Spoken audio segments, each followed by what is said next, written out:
Hello and welcome to SkinnyGYM, episode 05. We're talking splits versus full body workouts. I'm your host, Bunto Skiffler. Hope you're doing well.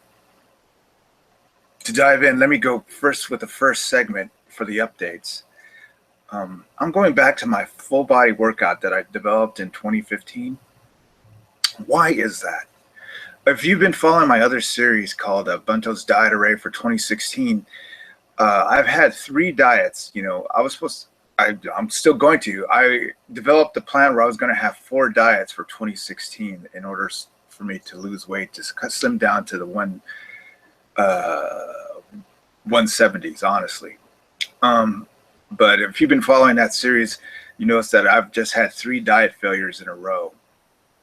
So what I've decided to do is to go back to the workout that I knew I lost weight when, and that was the 2015 full body workout. My thinking behind that is this. It's that when I did that, okay, what happened was this. I've developed my workout for 2016 into splits, right? And I was just putting on pounds, right? I'm at 199, believe it, right now. And what happened was, so I said, well, let's just go back to something that's proven, that I know that I've lost weight with. So I went and did my full body that I developed in 2015. And sure enough, man, when I did that workout, I got tired, right? That's a tiring conditioning workout that I'll go ahead and explain to you in this show. So, just the whole idea behind this show is that there's 2 things. There's development and then there's conditioning, right? And conditioning for me is, try to lose body fat. So I'll explain to you, the ideas and facets behind both approaches to the workout. So I've decided to go back to full body 2015. And another thing that I've noticed that's popped up maybe at the beginning of this year, and I like to do these shows so much that I can, do some self-therapy and talk, is that I'm starting to, I'm developing some dysmorphia issues, right? They're not bad, not as serious as like a trans person, but they're definitely there. So what happens is this, is that, I'll do, in my case, it happens mostly in the morning, especially in the mornings, right? I'll just get up and really feel, that I'm just really going through the motions. And then, things do get better throughout the day. It's something that goes away and it doesn't bother me at that point. But at the gym, what happens is that I'll be doing exercises, and, just to describe it to you, the gym has mirrors all over the place, right? One section especially. I say 2/3 of that gym is mirrors, and there's this one section that's all mirrors, right?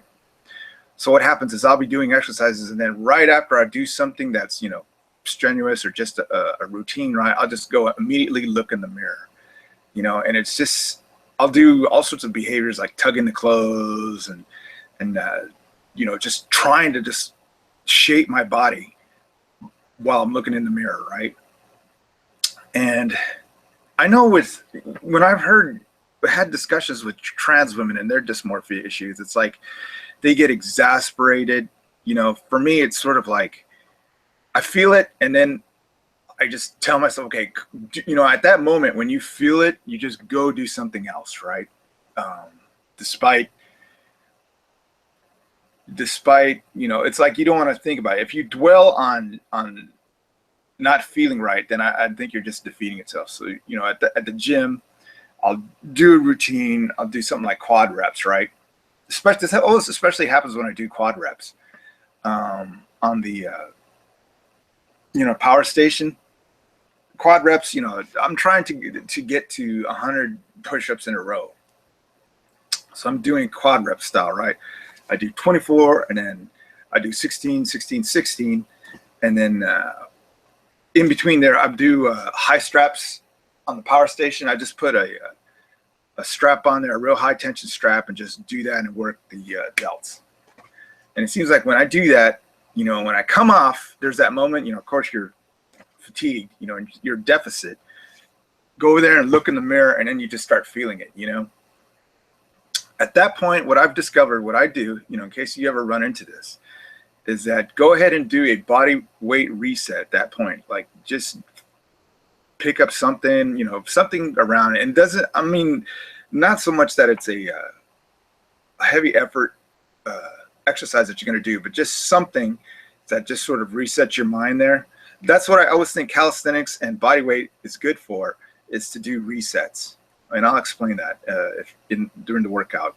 So do a quick reset, maybe go over and do some pull-ups, and then come back and finish the quad reps. But what I've noticed is, having some of that issues visually, right? Also, I've mentioned it in prior shows, it's like I can detect pretty easy now, middle-aged people when they're afraid of me when they first meet me.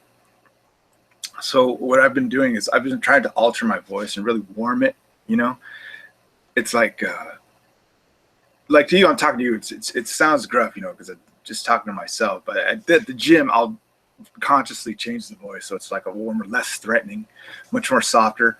So, I can tell right away that makes things better. It just they don't get so fearful of me when they first meet. That's something that I've noticed, issues at the gym, just sort of like things that you can do. What I'm trying to say is there's things that you can do to progress, and not fall into like some sort of, despair about how you feel at that moment, that there's things that you can do. Okay. And then, well, to go backtrack, I am trying to do 100 push-ups in a row, try to get it, the goal for 2016. And the way that I do that in quad reps. Quad reps works this way, is that you take some amount that you can do push-ups, that, let's say, any exercise, but push-ups in a row. Let's say that at the moment, I'm doing 24, so that I can do in a row. That's like the most, not the max. Please let me allow to make the distinction between most and max. Max is the ultimate that you can do, at this point in your life, and most is like how much you want to do in the day, right? So 24, right? You bang out 24, and the way I'm doing is on the incline, right? Because I think when you're on the floor, I know when you're on the floor, those push-ups are harder than the incline. But the incline, to tell you the truth, the incline really is, you can really work your body that way. So do 24 in the incline, you double that. 24 and 24 is 48. Okay, you divide that by 3, 16, and then you do the next 3 sets. 16, 16, 16, right? So 24, 16, 16, 16, right? Now, between those sets that you're doing, what I like to do is I like to stick in body weight, right? For a quick reset. And also, like, if you notice, like in SkinnyGYM, the approach is that we want to try to do as much as we can so we can get, things out of the way. It's like, if you've noticed, like, weightlifters and, developers, they'll just, do like their 1 max rep and just sit there for the recovery, right? 4 reps, bust ass, and just sit there, right? They're after the fast twitch muscle fibers. Well, our approach here in SkinnyGYM is that you just, you're in deficit. You're just going, circuits and supersets. So I stuck in the body weight, and that's a high tension straps, work that out. And there's a, what body part are you working when you do quad reps with the high tension straps? You're working your delts. All right. Now, probably one of the most debilitating injuries that you can get is if you, hurt your labrum or you hurt any sort of shoulder impingement. So you can use the quad reps and, the high tension straps to just work through your shoulder injury. If you have any like that, you can do the get up on the wall, do presses like that, but it's a good set for working out your shoulders. So my goal for 2016 is to get up to 100 push-ups in a row. Now for quad reps, you add them all up, right? 24, 16, 16, 16, that's still under 100. When you do hit 100, right,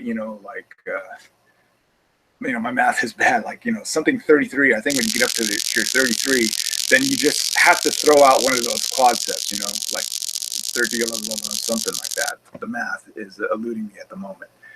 But it would be 33, 22, 22, 22. Okay. So what happens is, like, you would throw out that last 22, I can, the way is quad reps is like you want to get to a certain amount in a row. So you would just throw out the bottom, whatever of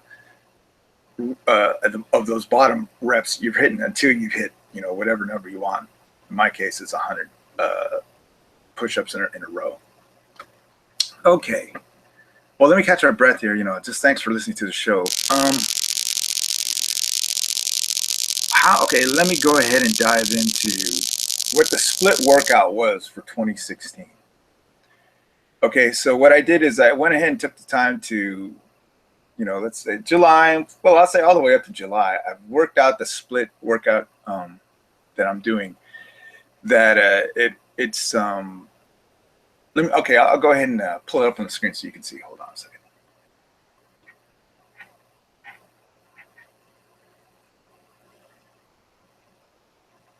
Bear with me. Kind of scrambled eggs this morning, sorry.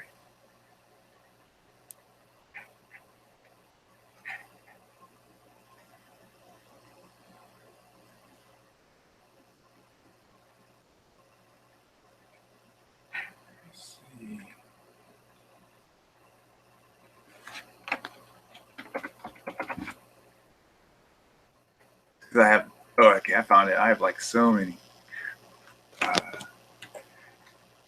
memes and stuff. Okay, let me load it up here. Okay, I hope you can see this.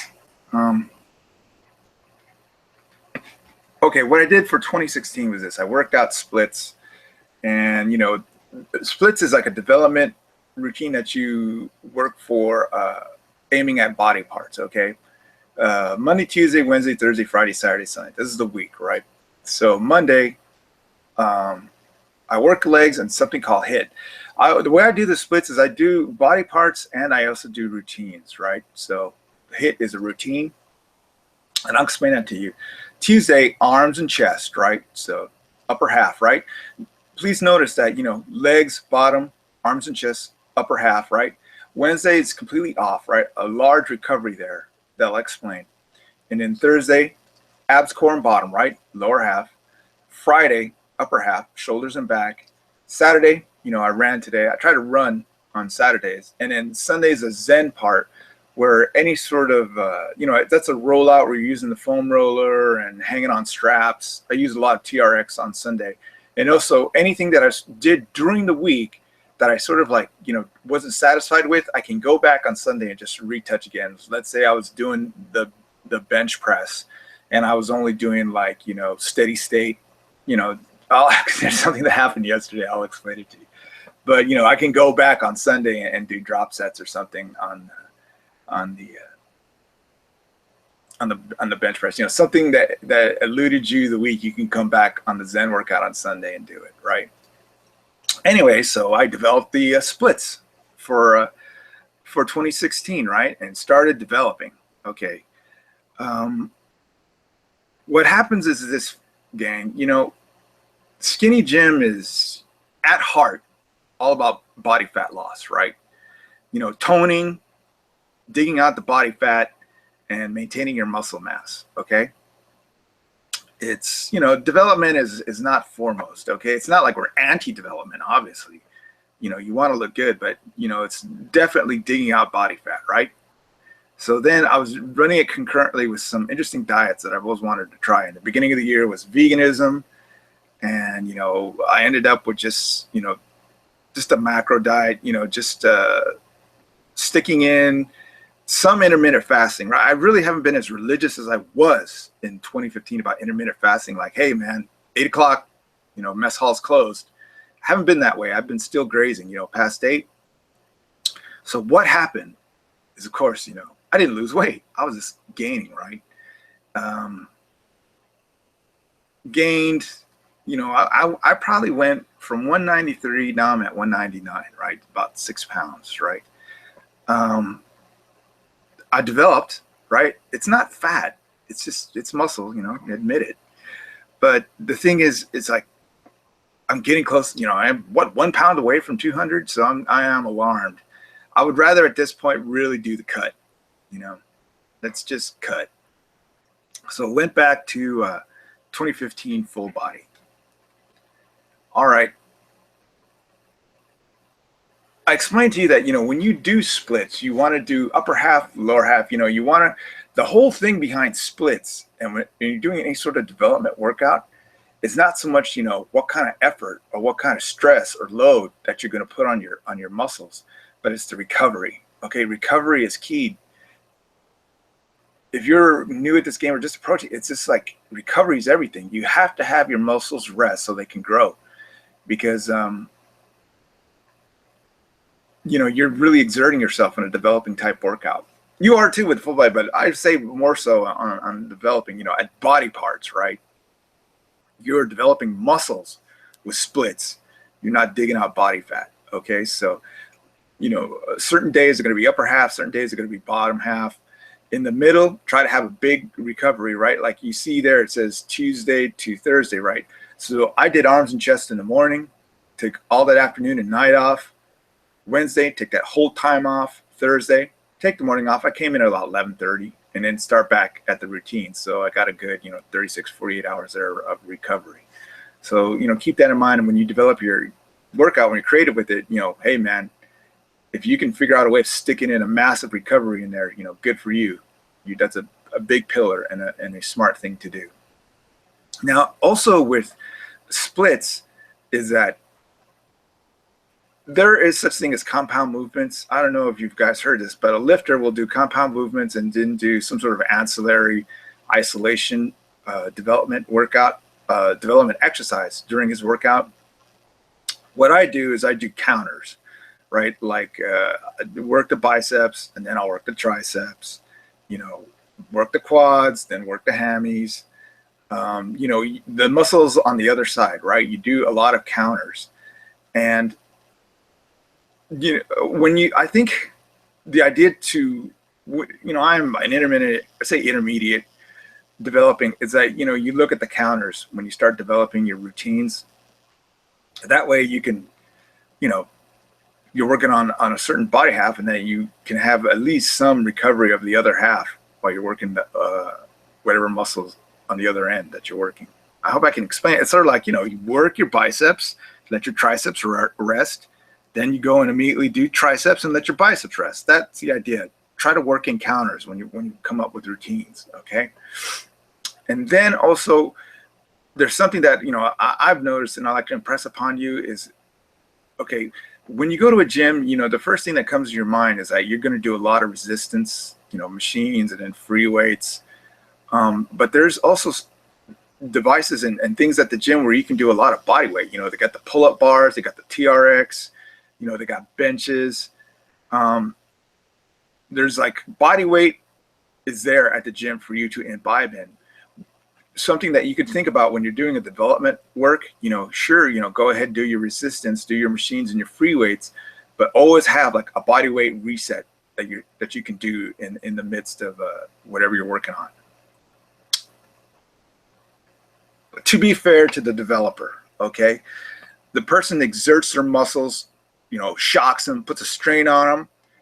But what they have to do at that point is sit around for 5 minutes in some sort of recovery. They bench 3 plates and then they lay there for about 5 minutes while they recover. Life is like that and life is not like that. Sure, I mean, it's like in a battlefield if you think about it. I mean, you shoot for a minute and then what? Everybody, smokes a cigarette and recovers? No, it's just constant activity, right? Skinny gym is that idea that, it's going to be a rave. Let's, instead of battle or anything, warfare or something like that, let's look at it as like a rave. It's like an expression. It's like a, what you can bring almost every second, to the event, to the moment, right? So come to that mindset at the gym, right? You're going to be using your workout. You aim it at developing some parts or whatever, or some, you're developing either toughness or your own self-strength, and then you stick in a body weight somewhere to reset. For example, okay, I'm thinking, let me see, what's a good one? V-bar rolls. You know, you're doing some rolls or rows on the rope pull down, some sort of pull down, let's say. You know, you go do your counter after that, like a barbell curl, right? And then, you know, instead of going right back to the rows on the machine, stick in some body weight to do the reset, right? You know, realignment, get your mind out. Because, you know, for example, when you're doing work on a machine, you know, that is a chance to develop, you know, go progressive, you know, maybe even drop sets, you know, on the machine or something or whatever, that you are being hardcore and exerting yourself. Then at that moment, you know, you do the counter and then you do the body weight to do a reset, right? And, you know, folks, doing pull-ups is not easy. You know what I mean? I mean, doing clean pull-ups, as many as you can in a row. Well, I just stuck that idea in there as like, you know, people think, well, you know, isn't that a waste of energy going to do the body weight reset? The thing is, you know, hey, dude, I like to see you do that. I like to see you do drop sets on, you know, freaking the long pole or something, seated lat, and then, you know, do the counter and then come do pull-ups, you know, and not say that you're not busting your ass. That's the only thing I offer to you. That's one thing about the conditioning workout is that, you know, sticking body weight all over the place, you know, your development can turn into the conditioning. It can get pretty hardcore. You can really start, you know, getting stuff out of the gym that way.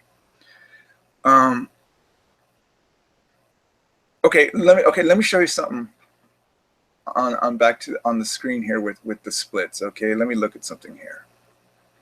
Okay, look at the treadmill. Okay, you know, if you look at the bottom half, there's 4 splits down there, right? Let's go to the, you know, second one, the one from the bottom, up from the bottom, the third one, where it goes treadmill, rowing chair, rowings, and stairmaster, Smith machine, and cross ramp. Okay, you know, what I meant is, you know, start up on the treadmill, warm up, right? Then I did the rowing chair, you know, that's just working your abs core. That exercise, if you look at it, is abs core and bottom, right? And these are just the basics of that, you know, the basis of that split, right? And I can do ancillaries off that, right? So treadmill, do the rowing chair, right? The number next to it doesn't mean the amount. What is the efforting, you know, is the stress level on your body. So the rowing chair is kind of 2. Okay, you look at the rowing, right? That's where I get on the rowing machine, and then right after I do rowing machine for like 24 minutes, jump right off, do stairmaster for 5, jump right off, do straps, you know, squats on the straps, probably about 10 of them, and then right after that, jump on the body ball and do ab crunches. Try to do about 20, right? So that's what rowing and stairs means. So that's like a 4 for me. Okay, why? Because I think my body pretty much adapted to that, even though, you know, some people would freaking fall over when they see that. But you look at the one that comes up next, right? The Smith machine. Those are Smith machine squats, and 5 means that is hardcore, right? 5 is the most hardcore that I do in my split routine. Now, what I'm trying to get at is that the Smith machine squats, I do Smith machine squats and then go over and do leanings, you know, sort of like, they have a name for it. That sort of straight leg deadlifts that you do, you know, when I do that leaning pull down, you know, I get my legs straight and pull down, try to work out the lower back. It's like the counter, okay, if you're doing squats on the Smith machine, okay? You're doing squats on the Smith machine, you're working your quads and glutes and hammies. I mean, you know, depending on the pound of weight, I'm putting, you know, 2 plates on you know, the Smith machine now. At the last time I left, you know, started from like 1 plate, and then now I'm up to 2 plates, right? Smith machine, if I may, is like a pinnacle. Okay, that workout, the Smith machine is going to be the top of the pyramid, right? That's the real one that I'm looking at. The other exercises that I'm doing are whatever ancillaries that I can stick in there. You know, I have other abs core and bottom work that I can do. They're not going to be as intensive. You know, they're not going to be the pinnacle as the Smith machine. So when you do splits, have at least, you know, my advice to you is to have a pinnacle stuck into your splits. You know, in that case, it's the Smith machine, right?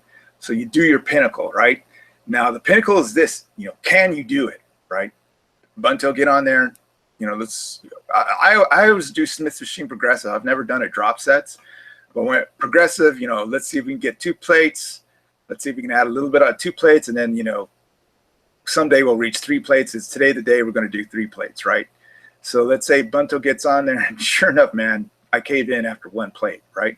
So that means on the Zen, Sunday Zen, I can come back and, approach it again. But the Smith machine is like, I'm not really killing myself on the other exercises. But when I get to the pinnacle, Smith machine, that's when I'm really going to effort. That's got to be hardcore. So that's how you handle a pinnacle and a split, right? Okay. You think, okay, big development. Okay, I'm working development splits, man. I'm going to be breaking ass, every workout. That's not the case. Maybe if you're like 20 years old or 30s, yeah, you can break ass everything. But in my middle age, I cannot break ass every workout. So what I do also is I do something called undertraining. Now, I don't know if you guys have ever heard this, that they have the saying that says, let the muscles dominate the weights. Don't let the weights dominate the muscles, right? So the muscles are what's developing. The muscles are what's going to, dominate the development. It's not so much the load that you're putting on, right? Because, well, this is just looking at it in the sense of developing your body, okay? Sure, the weightlifter, the power lifter is looking for as much as they can lift, but look, their bodies are like, stocky and tank. They're not developing bodies. Developing, you're looking for model-esque, runaway model or freaking Mr. Universe or fitness chick type body, right? You're trying to develop. So what I'm trying to say is that the workouts will not be all about busting ass in a split, right? There's going to be certain workouts that you'll have that will just be undertraining. What is undertraining? Okay, just let me take a second here to catch my breath, catch my mind. Hold on.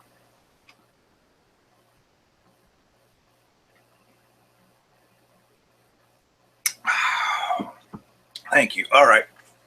What is undertraining? Undertraining means that you're just using like 60 to 70% efforting, 60 to 70% exertion, right, on your body for the whole workout, right? Undertraining is, working out, but also like mixing it in more with recovery, right? So you want to have the approach in that workout of just feeling what's something called the pump, okay? The pump is that, you get into sort of a proper squeeze in your muscles that you feel like you're stimulating it, okay? Let's talk about stimulation of muscles for a bit here.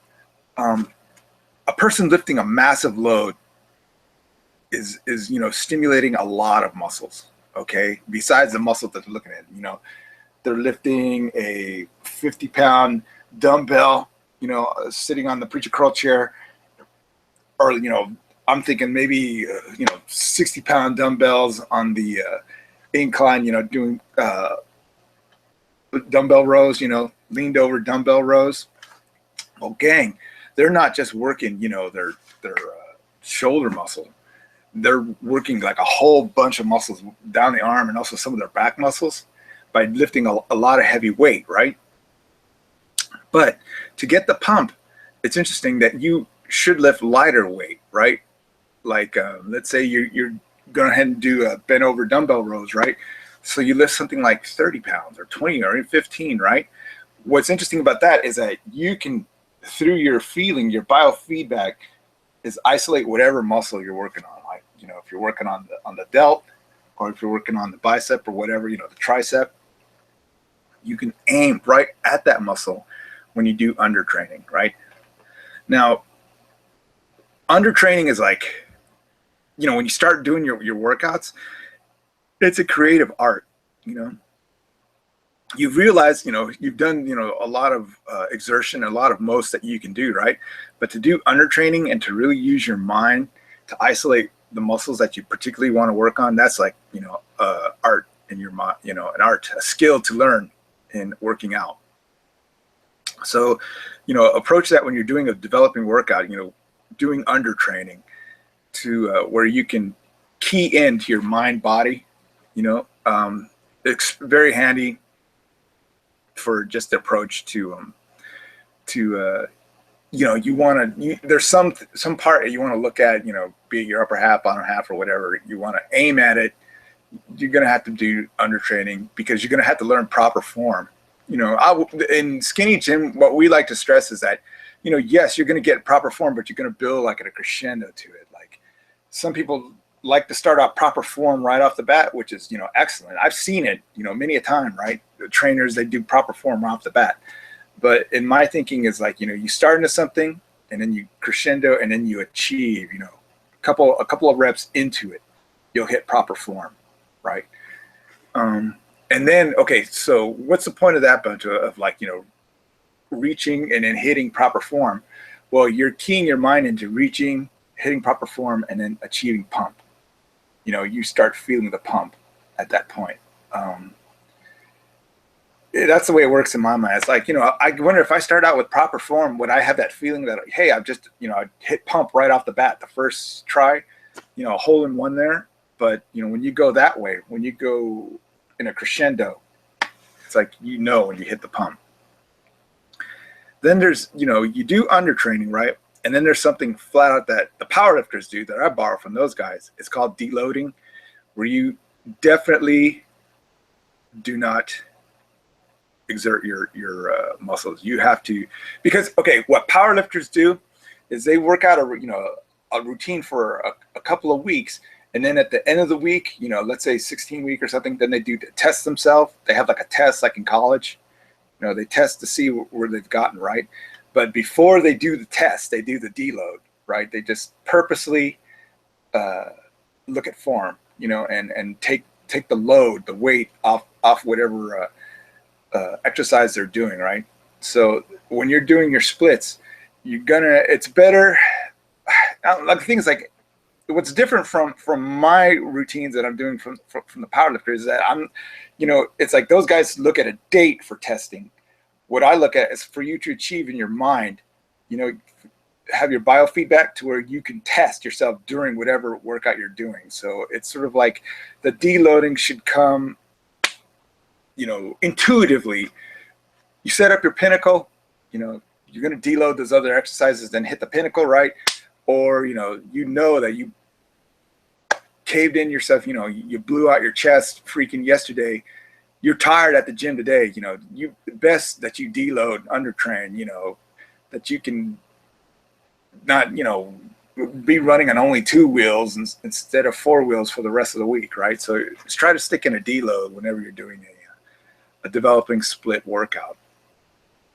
Okay, everything I hope I described to you is like development, right? You want to start rounding your body out. You want to start growing muscle. You want to start, starting to look like you're working out in the gym, right? You're aiming at body parts, right? That's the whole development workout. Guess what? You're also eating too, and you're freaking getting bigger and bigger and bigger, right? And then, pretty soon you're like, hey, Bunto, I thought we were skinny gym here, man. I don't want to bulk out, right? That's the thing. It's like, how can I describe to you? It's not like, well, in a way it is anti-bulking, but it's like, that's not the mindset. We want to sort of be, a lean person. Let me go ahead and get this off the screen. We want to be like lean, right?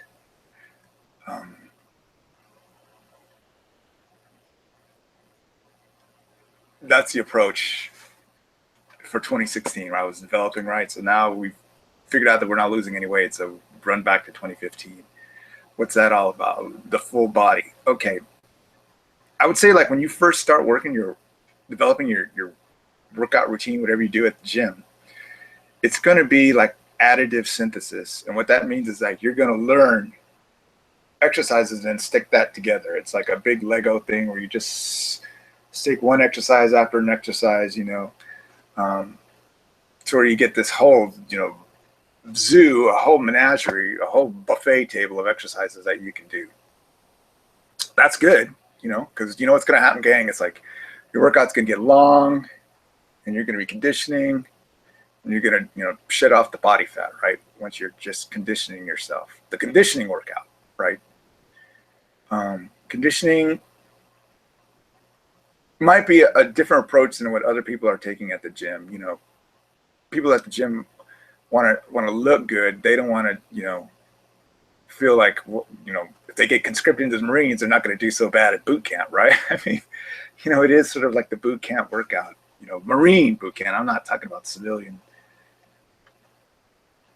softness, you know, soccer mom boot camp. I'm really talking, you know, endurance. Okay, so it's a conditioning workout. You go to a dance, you know, does the dance last, you know, 30 minutes and everybody goes home, or does the dance last fucking 6 hours? You know, that's the way it is, conditioning. And it's all about digging out body fat, right? Digging out body fat is like the enjoyable thing about the whole schmear, dude.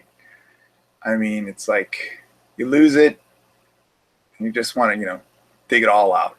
So you just start conditioning yourself, you know, two things, right? It's going to be the diet, it's going to be the intake, and it's also going to be the workout that you do, the activity. So you start digging out your body fat. You know, how the thing that crossed my mind is like some people want to aim at their gut, right? The digging out body fat, what I've noticed, it comes from the extremities and works itself down. So like the tummy is like one of the last things that's gonna go, but you can, you know, if you're like doing crunches and you know, putting on a fat belt, I'm sure you're gonna slop off some fattiness from there. But you know, digging out body fat, if you like doing that, you know, let's talk full body.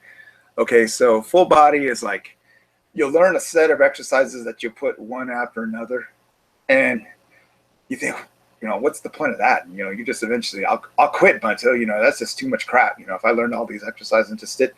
But what happens, gang, is that you'll learn like an artistic way, you know, of approaching it, of approaching your fitness. Is that you'll do like the way I do my full body is that, you know, I'll start on the bike and I'll warm up on the bike for like 30 minutes, you know, watching TV. Maybe, you know, someone wants to talk to me at the gym, you know, shooting the shit with them. But 30 minutes of that first warm up that's just circulation, you know, on a warm up bike. And then jump off and then do bottom half, right? Do abductors, adductors, leg extensions, leg curls, Roman chair, and then what else? Get on the rower, do that rowing, stair climber, straps, get on the pulley machine. You know, the thing is that it's not so much that you're developing, okay, that you're really trying to do the most of what you're doing. But you know, the thing about my workout, my full body, and you know, I'm kind of like, you know, by now kind of veteran, is that once you learn your full body and learn a series of exercises that you can do, that you can condition yourself, then you can work out whatever exercise within there as progressive, right? So you can do progressive when you do full body. You know, just be judicious where you stick it in. You know, like I think when I first did 2015, I could do like a couple of back-to-back progressives, right? But then I think 2016, it's like I'm so much more, what do you say, you know, focused on what I kind of want to do progressive. I can just do like one progressive during the full body. You know, it's like a more focused, more accurate progressive that you can stick in your full body once you get used to it. Okay, that's another thing I want to bring up. It's like you must know that your body adapts. So when you're doing this conditioning workout, guess what, gang? Your body's going to adapt to it, right? So, you know, you stick in your progressive just so you can, you know, shock it a little bit. Now, the whole big thing is, okay, so Bunto, I stick in all these exercises one after another, figure out progressive, which one I want to go to progressive, you know, what's the big deal? The big deal is this. What you want to do with a full body is leave it at the gym. I mean, you want to waste yourself, gang. Certain mentality when you get to the gym, right? Some people go to the gym, do some stuff, and, you know, jump out, hop back in the car, and drive off, right? When you're doing full body and you're doing conditioning, you know, besides everybody like saying, oh my God, now this guy's finally leaving, you know, I'm doing it. People come in, people go out, people come in, people go out, you know, and it's just like, you know, the manager he's used to my workout by now, me being there for hours. When I finally go, he knows that, shoot, that I'm done, man, that I left it at the gym. So the whole thing, what I'm trying to say is that the whole thing about full body is leaving it at the gym. So what that means is that you got to have a finisher on that full body workout. And what a finisher is that something that you do that, please, either mentally or strength-wise, will be up to your satisfaction that you left it at the gym, okay? So what I did last year was that, I had, before, I kind of like, I guess, modulated my finisher now for 2016, but back then for 2015, I used to have these things called quitters. So I would do like 4 exercises to failure, in order, before I got onto the cardio. I would always bookend my cardios. I still did that with the development, but I was like to bookend my cardios, but I don't necessarily do that. I'm just trying to tell you, it's like, I did a cardio warm up, right? Did the full body. I'm going to leave it at the gym with the quitters, with a finisher, and then, ended up with did a bookend, the other half of the bookend for the cardio, right? So how and when to finish, right? Okay, you can develop your finisher like that. Let's say, you do some sort of series of supersets, right? That you're going to run the failure that is going to bust ass. Or you do that bookend cardio, right? You do that cardio, like, for example, cross ramp is an interesting cardio in that, depending on how much you effort it can be a finisher, a suitable finisher, I believe, the cross ramp. So let's say you find some sort of, albeit a cardio, or let's say high intensity, a hit, some sort of finisher, you stick that into to the last part for that full body. So you left it at the gym, right? Also, I would say, if what happens is your body adapts, like I was explaining to you earlier.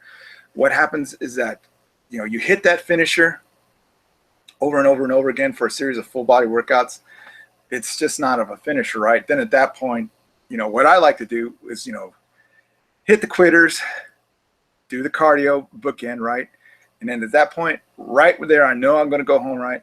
I'll go over to the dip bars. To me, I think, I offer this to you in advice. If you can do about 5 or 6 dips after you've kicked your ass, you're studly, okay? Last year I used to do suicide squats, right? Well, I've been doing squats ever since, beginning of 2016. So I'm pretty decent on doing squats, right? So I, jump off that cardio and do the dip bars, ass kicker, now you can go home wasted, right? So what I'm trying to tell you is, for a full body, it's like,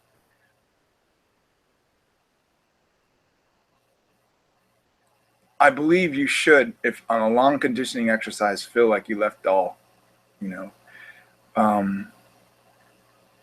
many people will say it's reps. When you get to the gym, if you do a lot of reps, they're development people and they're absolutely correct. But when you're looking at full body and conditioning, I think you have to do something to failure, or something very close to failure, something that definitely taxes you as far as like your mental capacity, on the end of a conditioning workout. So that's my advice. When you get to close to the end of your full body, have a quitter or a finisher in there, and then, know that you left it at the gym. But like I say, go ahead, and the way I do it, let me see how I want to see if I can segue to my final segment here, or do I just want to vamp on that? Well, I'll tell you what, let me go ahead and just stop that. I can always do that. I can always approach that for another show about, the mindset to get into, like, for a full body. But anyway, I just sort of laid out the beginning, the basics of splits versus full body. Okay. The last subject I want to tell you is, like, I don't know if you guys, I follow Nadia once in a while. Nadia Vet Chambers, just to see how she's doing. So I've discovered, I talked to Helena the other day, and she said that, well, Nadia started her own debate channel, because when I went to go see Nadia, on her usual, just to see what the hell she's doing, sure enough, she's talking about her weight loss endeavor, right? She's trying to lose weight. And, I invite all our viewers, go check out her channel, Nadia Vet, just to see how she's talking about the way that she's approaching weight loss. Now, when, I'll watch that video and she has up on her Chiron, she's doing weight to hip ratio, and she's talking measurements, right? And then she does talk weight at the top end of that Chiron, and then the bottom, it's all, the metrics. Okay. So it's looking at it. I was interested, she's talking over and talking about the numbers, right? Nadia is very numerical and quantitative. Like, she looks at the numbers and she stresses the numbers. When we talk about SkinnyGYM and when we're looking at stuff, we have the mirrors, right? You can look in the mirror, see what the heck's going on, right? But Nadia is looking at it very numerically and very quantitatively, which is the way you can look at it, I guess, when you start, right? Let's say she's a double major from Peru, and she's this big math major, right? So, she looks at it that way, right? On our end, we look at it as like toughness, and also, shoot, we'll metric every Monday, which is what I do. I do the Monday weigh-in and just see, if I'm going up or down. Also, like, since I work at the gym, right, I only do like metrics through them once a year, because we're talking about metrics here. It's like, do you want to have your metrics yourself every week? I wouldn't suggest that, because it's just too, you're looking at the fibers of the trees rather than the forest. Okay, you want to look in the mirror and see what the heck's going on. You want to feel, if you're feeling better, then hey, there's a metric right there. You want to do your biofeedback definitely for SkinnyGYM, right? So I would suggest that, yeah, man, you can metric yourself like every Monday, but the actual metrics we want to see, if your biceps are bigger and if your waist to hip ratio or whatever, all your body fat percentage, I suggest you only do that once a year, because it's true what they say. It's like, the mirror, what looks in the mirror don't lie. I mean, if you look fatty, you look fatty. If you leaned out, which will happen, right? You're going to be lean. So I would say only metric yourself once a year through the trainers, and then weigh yourself, like a half a Monday weigh-in, just see what the heck you're doing. Okay, she talks about waist to hip ratio throughout those videos, right? Now, that's like an aesthetic type measurement. It's true. It's also, it has a medical applicability to that. Like, if you have like this outrageous waist to hip ratio, that means that you're in line for some sort of cardio problem, that you need to freaking get on, the fitness, because you're going on the way to arteriosclerosis or a heart attack, right? So that's interesting that she's really developing on waist to hip ratio. I haven't met like any sort of like, at my gym, we have physique competitors, we got fitness chicks, we have lady bodybuilders. We're not talking waist to hip ratio there.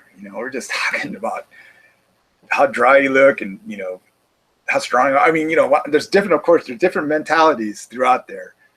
The fitness chicks want to, see how badass you are. And then, the weightlifter chicks want to see how much weight you can lift. And the physique competitors want to see how dry you look, how muscular you are. So there's all these things that you're looking at despite, waist to hip ratio. So that's interesting that she's sort of latched onto to those numbers.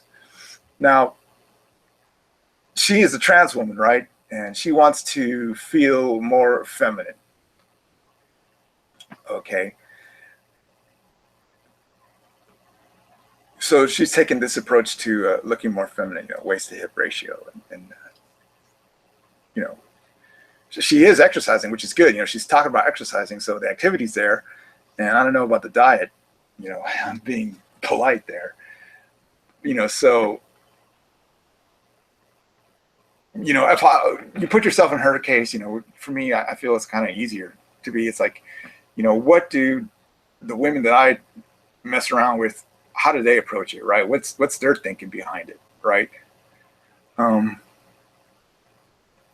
Fitness chicks are like, they're push, I'm a pushy person, pushy personality, they say, but they're really pushy. I mean, they're like, they're about challenge. And that's what I really enjoy about about that type of female, approach to fitness. It's like, they know tons of exercises. They do, they can whip out an exercise that'll just blow you away, right? In my interaction with fitness chicks, right? They have a push mentality. They know what to get after, and they know how to bust ass, right?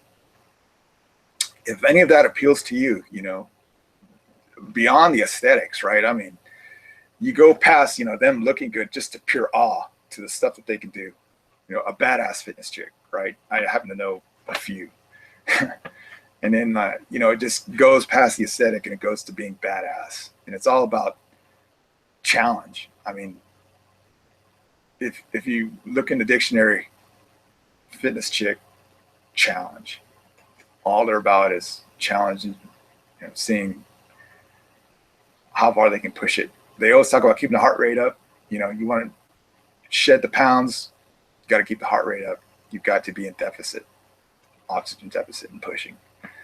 So let's say that, you are a female or she-male, and you're looking for the mentality. I think, dealing with these women, they're all about pushing, so you might not okay, like I always have this saying, it's like, you don't have to eat the whole sandwich in one bite. You don't have to take the whole Big Mac and shove it in your mouth. Just take little bites, but that the mentality that you're looking at is pushing, push to get your mind in order. The stronger you are mentally, the more stuff you can do.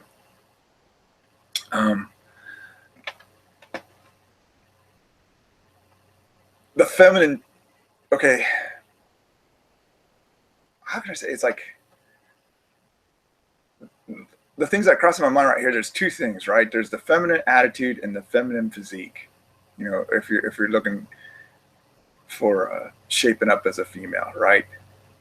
The feminine physique is there, it's genetics. It's where the body fat is stored, right? And then the sort of feminine attitude, some feminine attitudes at the gym are, indistinguishable from males. And then some are very feminine, some are kind of soccer momish, and some are just, challenged. There's all sorts of attitudes, but, I've, encountered a lot of fitness chicks are like, nails.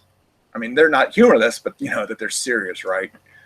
So, especially, and then also, like, I would say the lady bodybuilders too, man. They are a serious sort.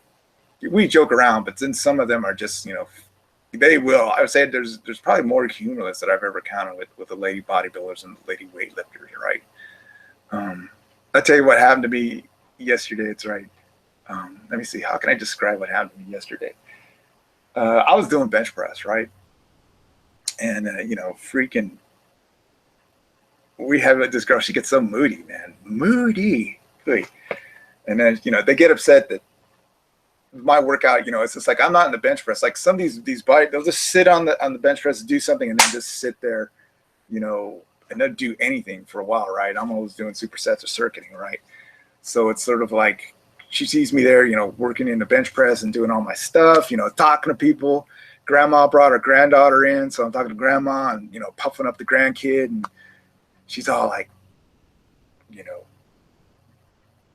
wanting to get in the bench press, right? Or, she couldn't work herself in with the way I'm setting it, because it's like, I was like, she's going to freaking bench press like 3 plates right off the bat, right? And I just had the thing set for like 25s. And it's like, well, how come you have it set for 25s? Set at 25 pounds? Because I'm too lazy to put the shit bars up, man. I'm freaking a lazy ass. I don't want to break my ass at the gym. And then she's just so moody, man. I was like, don't you fucking go to the restroom and cry your eyes out, and come back out, and maybe I'm off that bench press, okay? But there's sort of like that attitude of like being moody at the gym. I mean, everybody's having a good time, man. So I'm trying to say is like, you're just going to run into all sorts of attitudes at the gym. Just come to the gym. If you are having a hard time, I would say just like, if something's bugging you, I've always nice, just talk to somebody. I think, you don't have to like have stuff weighed upon you, you know, and just feel like, you know, if you don't get your way, something's going to cave in. It's like, you know, you see me here every other day. You see everybody around here the other day, you know, things are going to work out. Anyway, I'd like to thank, you know, viewers watching, whoever's going to watch this. Any questions you might have as far as, you know, approach to working out, exercises, you know, how do I start? Let's say I was aiming, you know, SkinnyGYM at just people starting out, you know, if you want any advice how to start out, it's just, you know, a wonderful world for you to dive into fitness. An interesting side is like our gym is going to remodel in about a month, right? So that gym is going to be closed for a month or something. You know, who wants to go there when they're remodeling? So I think at that point, you know, I'm just going to take it out on the track. I'm just going to, you know, pick up my running, do a lot of running instead of resistance. So, you know, there's all sorts of approaches, you know, to fitness: walking, swimming, you know, bike riding, tons of stuff you can do. You know, any questions, just bring it on in. Hope you all have a good week. Take care.